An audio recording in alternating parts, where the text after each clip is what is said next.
तेजपाल सिंह। ये जो चंपत राय बंसल जी हैं, ये प्रवीण तोगड़िया जी के बड़े नज़दीक माने जाते हैं 2018 में। उसके बाद मोदी जी के नज़दीक हुए जो, और अभी तक इनके खिलाफ एफआईआर नहीं हुई है, जबकि नॉर्मल कोई भी अगर इस तरह का प्रकरण आता है तुरंत एफआईआर होती है। जांच उन्हीं अधिकारियों को सौंपी गई है जो खुद विवादित रहे। तो आप क्या कहना, अगर ये मोदी जी के बारे में क्या कहना चाहेंगे? मैंने तो आपको बता दिया ना कि जो व्यक्ति खुद जांच में फंसा है, जो कमिश्नर प्रयागराज जो महाकुंभ में व्यक्ति था, जिसकी पूरी भूमिका उसमें रही है, जिसने पूरे उकसाया लोगों को कि जल्दी जल्दी स्नान कर लो, नहीं तो फिर अपने देखा रिकॉर्ड वीडियो आए थे, वो व्यक्ति को जांच दिया गया है। एसआईटी की जांच वो भगवान के आज ये चोरों की जांच करने के लिए दिया गया है, जो खुद ही अपनी जान उसकी फंसी हुई है, उसको जांच अधिकारी बना दिया गया है। इससे साबित हो रहा है कि पूरी तरीके से जांच प्रभावित होगी। हमारी मांग है कि तत्काल हाईकोर्ट की सिटिंग जज से जांच कराई जाए। और आपने कहा जो चंपत राय बंसल जी हैं, चंपत राय बंसल जी मोदी जी के खास हैं, अब वो समय भूल गए, इसलिए मैंने कहा कि अगर कोई जिम्मेदार अगर कोई है तो सीधे सीधे इसमें जांच नरेंद्र दामोदर दास मोदी। क्यों? क्योंकि सभी उनके नज़दीकी लोग तो उसमें बैठे हैं, चाहे वो निपेंद्र मिश्रा हो जो उनके साथ 5 साल से ऊपर काम किए हों, चाहे चंपत राय बंसल जी हों, चाहे जितने भी लोग उसमें हैं, सब लोग उनके नज़दीकी हैं। तो अब मोदी जी विदेश चले गए घूमने, विदेश टहल रहे हैं, तो इससे साबित हो रहा है कि चीज़ों को भटकाने के लिए आप काम कर रहे हैं। इस पर प्रभावी कार्रवाई होनी चाहिए और सीधे सीधे नरेंद्र दामोदर दास मोदी के ही बैठाए हुए लोग वहाँ पर जो पूरी तरीके से भ्रष्टाचार में लिप्त है। अजय जी इस तरफ देखिए, जो ये तमाम लोग हैं जो चला रहे हैं राम मंदिर को, उनको सरकार के द्वारा अपॉइंट किया गया, ये कैसे हटेंगे, इनका कार्यकाल कब है, इसको लेकर आपको चाहिए क्लैरिटी आनी चाहिए। नहीं, क्लैरिटी नए लोग आने चाहिए उस बोर्ड के नहीं। अंदर। देखिए, क्लैरिटी तो अभी जांच रिपोर्ट जो भी जांच उन्होंने एसआईटी किया है, कोई टाइम बाउंड है क्या? टाइम बाउंड भी नहीं किया उसको। अब इतनी बड़ी घटना घटी है, पूरे देश और दुनिया में हलचल है कि भगवान राम के नाम पे आने वाले लोग जो इतने दिन भगवान राम के नाम पर अपनी दुकान चलाएं, आज सारी चीजें सामने आ गई, उसके बाद भी कोई जांच रिपोर्ट कब तक आएगी? 10 दिन में आएगी, 15 दिन में आएगी, कोई पता ही नहीं है। तो ये इससे साबित हो रहा है कि पूरी तरीके से जो आपने बात कही है निश्चित तौर से तय होना चाहिए। और इसमें तय होना चाहिए कि इसमें कोई भी ऐसा व्यक्ति, इसमें जो भी आए ट्रस्ट में इसमें परम पूज्य शंकराचार्य जी और जो धर्म से जुड़े लोग हैं, जो अलग अलग धर्म के, अपने हिंदू धर्म के, जो सनातन धर्म के लोग बड़े स्तर पर बैठे हैं, उनको इस ट्रस्ट में शामिल करना चाहिए। दूसरी चीज इसमें मैं जोड़ना चाहती हूँ कि जितनी भी, जैसे ये 1250 शिला जो चोरी हुई या जो भी मंदिर की संपत्ति है, उसका कोई ब्यौरा नहीं है। सबसे बड़ी बात यह है कि ये तो एंट्री होनी चाहिए थी, इसका एक लेजर तैयार होना चाहिए था कि ये जो भी संपत्ति किसी भी तरह की आती, चाहे वो चढ़ावे के नाम पे हो या जो लोग श्रद्धा से वहाँ दे जाते हैं, बहुत सारी चीज़ें हैं। ये आपको सुनकर आश्चर्य होगा कि कोई भी लेजर वहाँ पे नहीं तैयार है जिसके बारे में वो जानकारी दे सके कि कितनी तरह की चीज़ें या कितनी संपत्तियाँ वहाँ पे आई हैं। कोई लेजर नहीं, अनअकाउंटेड। सर, मुख्यमंत्री का एक बयान आया है इसी सिलसिले में कि जिन लोगों ने राम भक्तों पर गोली चलाई उन्हें साधु संतों की याद आ रही है। हालांकि ये बयान मुख्यमंत्री का अखिलेश यादव के लिए है, लेकिन इस पर कांग्रेस का क्या रिएक्शन है? गोली चलवाने वाला तो वहाँ पे अध्यक्ष बना हुआ है, कौन था? गोली चलवाने जो आदेश दिए जिस अधिकारी ने, उसमें मुख्यमंत्री जी जरा बता दें, मुख्यमंत्री बता दें कि गोली चलवाने वाला व्यक्ति को अध्यक्ष बनाया है और ट्रस्ट का चेयरमैन कौन है, ये बता दें जरा। और सर, एक मुख्यमंत्री का कल का एक बयान बड़ा वायरल हो रहा है जिसमें वो कह रहे हैं कि माफिया का सफाया करना उनका सबसे प्रिय विषय है। हो सकता है आपने देखा हो कि वो लखनऊ की एक जमीन को खाली करवाने को लेकर के कहानी बता रहे हैं कि डीजीपी उनके पास आए और फिर वो जमीन उन्होंने खाली करवाई, ये कह के कि बड़ा उनका प्रिय विषय है। इस पर भी एक रिएक्शन चाहिए आप में से कोई। अब देखिए, मैं तो नहीं कहूँगा, योगी जी अगर ये बात कह रहे हैं, सारे माफिया तो भारतीय जनता पार्टी के एमपी बने हुए हैं, एमएलसी बने हैं, एमएलए बने हैं, उनको सीएसएफ की सुरक्षा मिली हुई है, उनको पूरे के पूरे उनके साथ स्क्वाड चल रहा है, सिक्योरिटी चल रही है। मेरे चुनाव में मंच पे चढ़कर रामचरितमानस का पाठ कर रहे थे 2024 में, मोदी जी के लिए रामचरितमानस पढ़ रहे थे ये लोग। शर्म आनी चाहिए इनको। योगी जी को शर्म आनी चाहिए, गेरुआ वस्त्र पहन के झूठ बोल रहे हैं और सारे अपराधियों को, सारे माफियाओं को संरक्षण। बच्चे का अपहरण करने वाला व्यक्ति, स्कूल में पढ़ने वाले बच्चे का अपहरण करने वाला व्यक्ति एमएलसी बन के, निर्विरोध एमएलसी बन करके भारतीय जनता पार्टी का मेंबर है। दुर्भाग्यपूर्ण है।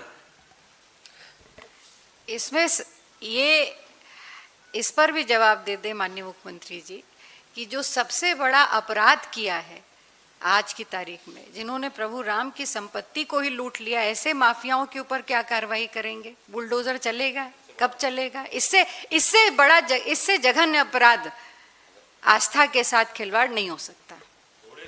थोड़े से भी अगर उनके अंदर संत का अगर भाव है तो कहा है मोना जी ने ना कि भाई अगर संत हो, सबसे बड़े तो भक्त हो भगवान के, उसी के नाते गेरुआ पहने हैं आप, उसी के नाते मुख्यमंत्री बने हैं, तो भाई बुलडोजर चलवाइए ना। और अभी तक ईडी एंट्री नहीं की उसमें, बड़ा आश्चर्य हो रहा है कि अभी जो जो चोरी हुई है, चढ़ावा चोरी, उसमें अभी तक ईडी की एंट्री क्यों नहीं हुई? अब तक तो हर जगह एंट्री हो जाती है ईडी की, अभी तक नहीं हुई है। इस पर तत्काल तुरंत दिखावें क्या कुछ करने वाले हैं ये लोग। एक उत्तर प्रदेश की सियासत से जुड़ा हुआ सवाल है। असदुद्दीन ओवैसी वो उत्तर प्रदेश गए, उन्होंने कहा कि हम बीजेपी को हराने के लिए गठबंधन में शामिल होना चाहते हैं। बाद में कोई हमसे ये ना कहे कि हमने सीटें कम करा दी या हमारी वजह से बीजेपी जीत गई। और उसके बाद समाजवादी पार्टी के वरिष्ठ नेता रामगोपाल यादव ने कहा कि जो भी बीजेपी को हराने आ रहा है हम उसका स्वागत करते हैं। तो समाजवादी पार्टी गठबंधन में लेने को तैयार है क्या ओवैसी, जिसको आपके नेता राहुल गांधी से लेकर तमाम बड़े नेता बीजेपी की बी टीम कहते हैं, उनको गठबंधन का हिस्सा बनाने को आप लोग तैयार हैं? अभी मैंने सुना नहीं है इसको, इसलिए मैं कोई जवाब नहीं दे पाऊंगा। सर, आपने समाजवादी पार्टी के सांसद जावेद अली साहब का तो बयान सुना होगा, जिसमें उन्होंने बोला है, क्योंकि धर्म की बात हो रही है, कि बीजेपी की राजनीति के चलते जो हिंदू समाज है वो जहरीला हो गया है, तो जो मेजॉरिटी कम्युनिटी है, तो उसको किस तरीके से आप लोग देखते हैं? और आपके एक सहयोगी हैं इमरान मसूद साहब, जो कह रहे हैं कि 403 सीटों पर आप लोग की तैयारी है, तो क्या वाकई में कांग्रेस सभी सीटों पे या 403 सीटों पे लड़ने की पूरी तैयारी कर? अब देखिए, ये मैं इतना ही कहूँगा मौसमी जी की जो बात आ रही है सामने, अब ये देख सकते हैं कि जो भगवान राम के नाम पर आए पूरे देश में, आज भगवान राम की ही शिलाएं चोरी हो रही हैं, 1250 शिलाएं भाई आई हैं। अब कितनी गायब हो चुकी होंगी, कितने दान से लेकर अभी तक चल रहा है। अब चढ़ावा, एक तो पहले चंदा चोरी किया, उसके बाद जमीन चोरी करके बेचा, अब चढ़ावा चोरी करा रहे हैं। तो ये तो पूरी तरीके से अब तो हिंदू समाज समझ चुका है ना कि जिनको हम लोगों ने वोट दिया, आगे बढ़ाया, देश का प्रधानमंत्री बनाया, मुख्यमंत्री बनाया, उन्हीं के संरक्षण में भगवान के जो आस्था के नाम पर चोरी हो रही है, वो सारी चीज़ें आ गई। तो मैं समझता हूँ तो सब चीज़ें सामने आ चुकी हैं। और निश्चित जो हमारे जो सांसद ने कहा है, हम लोग संगठन सृजन के माध्यम से, जो संगठन की हमारी तैयारी है, वो हम पूरी तरीके से अपनी 403 विधानसभा में संगठन सृजन के माध्यम से कर रहे हैं। अब नेतृत्व निर्णय लेगा कि किसके साथ लड़ना है, कैसे लड़ना है, वो तो राष्ट्रीय नेतृत्व का निर्णय है। हमारा जो काम है संगठन सृजन, संगठन को मजबूत करना, यूपी में कैसे मजबूत हो, हम लोग उस पर काम कर रहे हैं। सर,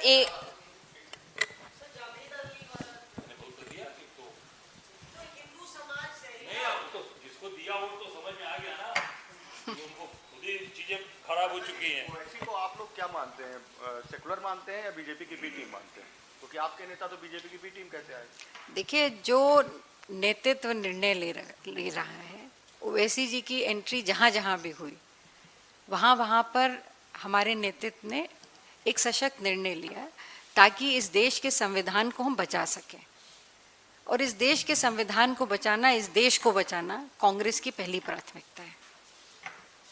मैम, एक क्वेश्चन नीट से रिलेटेड है। सर, आप जो भी आप रिप्लाई करना चाहें। लगातार क्योंकि कांग्रेस पार्टी ये सवाल खड़े कर रही है और अब री एग्जामिनेशन भी होने जा रहा है, उससे ठीक पहले गवर्नमेंट ने रिस्ट्रिक्शन लगा दिया है टेलीग्राम के एक्सेस पे, क्योंकि उसके थ्रू ही जो पेपर लीक था वो हुआ था। इस पर आपकी क्या प्रतिक्रिया है? क्या आप एक्चुअली सेटिस्फाइड है इस बार जिस तरीके से गवर्नमेंट ये सब स्टेप्स ले रही है?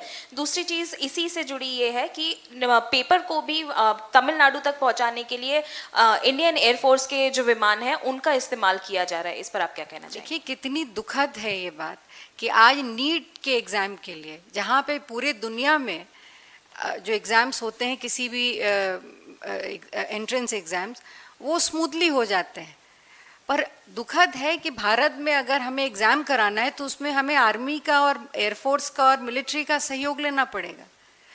कहाँ है हमारी आईबी? कहाँ है हमारी रॉ, कहाँ पे हमारी इंटेलिजेंस है, क्यों फेल हो जाती है? और एक नहीं, लगातार नीट के एग्जाम के पेपर और कई और एग्जाम्स के पेपर लीक होते चले जा रहे हैं। क्या, कौन जिम्मेदार है? जो नौजवान जिन्होंने इसकी वजह से आत्महत्याएं करी, जो परिवार के पेरेंट्स परेशान हैं, आखिर उनकी जवाबदेही किसकी है? ये तो जवाबदेही प्रधानमंत्री जी की है ना।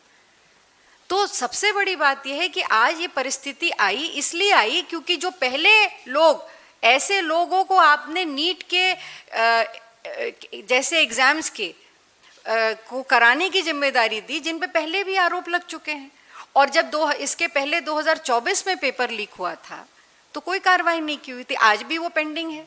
शायद अगर कार्रवाई की होती तो एक नज़ीर बन गई होती और इसकी पुनरावृत्ति नहीं होती, पर आज फिर भी केवल और केवल जो शिथिलता है, या तो सहयोग है सरकार का, और या उनकी शिथिलता है, या उनकी निष्क्रियता है, या उनकी असफलता है, जो भी कह लीजिए। इसकी अगर कोई जिम्मेदार है तो केवल और केवल भारतीय जनता पार्टी की सरकार इसके लिए जिम्मेदार है। आराधना जी, राहुल गांधी कोटा जा रहे हैं, पूरा ये यूथ मूवमेंट, स्टूडेंट्स मूवमेंट को लेके बताया जा रहा है, प्रयागराज भी जाएंगे, तो उसकी क्या योजना है और आपको क्या लगता है कि उत्तर प्रदेश का युवा इससे जुड़ पाएगा, इस पूरी मुहिम से? बिल्कुल, और जुड़ रहा है। लगातार राहुल जी उन युवाओं से मिल रहे हैं जो इस मूवमेंट में हमारे साथ हैं, और आवश्यकता है। आज हिंदुस्तान देश का सबसे युवा देश है, सबसे ज़्यादा संख्या आबादी हमारे युवाओं की है, और अगर उस युवा की भविष्य को हम सुरक्षित नहीं रख सकते तो शायद जो लोग आज सत्ता में बैठे हैं उनको एक मिनट भी बैठने का अधिकार नहीं, इस्तीफा दे देना चाहिए। पर जिस तरह से लगातार पेपर लीक होते जा रहे हैं, केवल नीट और भर्तियों के नहीं, आप उत्तर प्रदेश को देख लीजिए, एक लंबी लिस्ट है जहाँ पर सरकार पेपर लीक हो जाते हैं, परीक्षाएं नहीं हो पा रही। लाखों पद जो सृजित है सरकार के, वो केवल इसलिए नहीं भर पा रहे, और वो भी स्वास्थ्य, शिक्षा जैसे महत्वपूर्ण डिपार्टमेंट्स में, क्योंकि उनके पेपर लीक हो चुके हैं और सरकार सक्षम नहीं है उनकी परीक्षाएं कराने के लिए। तो ये एक पृष्ठभूमि सरकार ने ये नया ट्रेंड शुरू कर दिया है, और ये जिम्मेदारी है। राहुल गांधी जी लोकसभा के लीडर ऑफ ऑपोजिशन है। कांग्रेस पार्टी ने हमेशा इस देश की सुरक्षा के लिए, इस देश को एक रखने के लिए और इस देश के भविष्य के लिए लड़ाई लड़ी है। इसका चाहे वो आज़ादी की लड़ाई से लेकर के अभी तक शहादतें दी हैं, तो ये हमारी पहली जिम्मेदारी है। और हम लोग, मैं और अध्यक्ष जी, राहुल जी 10 तारीख को जो समय अभी आया है, 10 जुलाई को प्रयागराज आ रहे हैं, वहाँ पर हम लोग उनका स्वागत करेंगे, और एक बड़ा आयोजन, क्योंकि हमेशा से पूर्वांचल का सेंटर रहा है प्रयागराज, तो एक बड़ा आयोजन वहाँ पे होगा। Thank you. हमारे साथ जुड़े रहने के लिए सब्सक्राइब करें देश रोजाना के YouTube चैनल को, और नई वीडियो की नोटिफिकेशन पाने के लिए बेल आइकन जरूर दबाएं। अगर आप ये वीडियो Facebook या Instagram पर देख रहे हैं तो पेज को लाइक और फॉलो जरूर करें, और ज्यादा से ज्यादा शेयर करें।